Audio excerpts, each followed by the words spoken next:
और इस वक्त की बड़ी खबर न्यूज रूम लाइव से आपको बता दें, मायावती ने समर्थन किया है केंद्र सरकार का। जिस तरह से संसद के उद्घाटन को लेकर घमासान छिड़ा हुआ है और राजनीतिक पार्टियों की गोलबंदी हो रही है, ऐसे में बीएसपी का ये स्टैंड केंद्र सरकार के लिए बड़ी राहत की बात हो सकती है। बीएसपी प्रमुख मायावती ने नई संसद भवन के उद्घाटन के मुद्दे पर केंद्र सरकार का समर्थन करते हुए लिखा है कि केंद्र में पहले चाहे कांग्रेस पार्टी की सरकार रही हो या अब वर्तमान में बीजेपी की, बीएसपी ने देश व जनहित निहित मुद्दों पर हमेशा दलगत राजनीति से ऊपर उठकर उनका समर्थन किया है।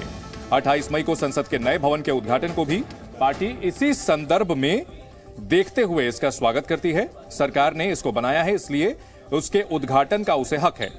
इसको आदिवासी महिला सम्मान से जोड़ना भी अनुचित है। ये उन्हें निर्विरोध न चुनकर उनके विरुद्ध उम्मीदवार खड़ा करते वक्त सोचना चाहिए था। यानी सीधे सीधे कांग्रेस और विपक्षी पार्टियों पर उन्होंने सवाल खड़ा किया है। हमारी सहयोगी अंजलि सिंह इस बड़ी खबर पर हमारे साथ जुड़ चुकी हैं। अंजलि, एक और जब सभी विपक्षी पार्टियां एकजुट हो रही हैं, जिसमें कि आम आदमी पार्टी है, समाजवादी पार्टी है और अन्य पार्टियां हैं, ऐसे में बीएसपी का ये स्टैंड, इसके क्या मायने निकाले जाए? माना जाए केंद्र सरकार के लिए बड़ी राहत है?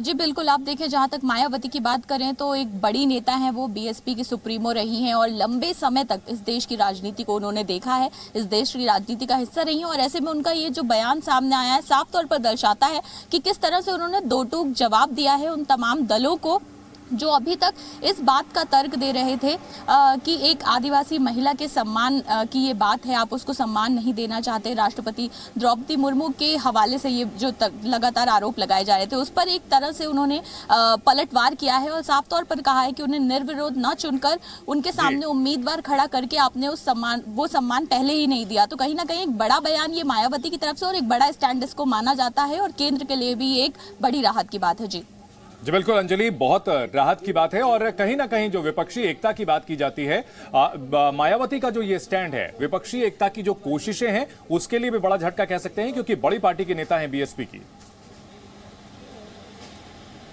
जी देखिए, बिल्कुल तमाम जो विपक्षी दल हैं वो काफ़ी लंबे समय तक कई बड़े मौके आए हैं पिछले दिनों में भी, जब हमने देखा है कि एकजुटता की कोशिश की गई, दिखाने की कोशिश की गई, लेकिन कई समय पर वो बिखरते भी नजर आए, अलग अलग मुद्दों पर स्टैंड बदलते भी नजर आए। अब ऐसे में बीएसपी की बड़ी नेता है मायावती और जैसा मैंने कहा कि एक बड़ी राजनीतिज्ञ है, तो उनका ये स्टैंड लेना, और मायावती का अगर हम राजनीतिक जो स्टाइल है उनका हम देखें कि वो बहुत दो टूक बात करती है, जिस बात को दो टूक बात करती है मायावती, और इस मुद्दे पर भी उन्होंने दो टूक आईना दिखाने का काम किया है। विपक्षी दलों को यह कहकर के जवाब दिया है कि आदिवासी महिला का सम्मान तब कहां चला गया था जब उन्हें निर्विरोध नहीं चुना गया था। बहुत शुक्रिया अंजलि पूरी जानकारी के लिए।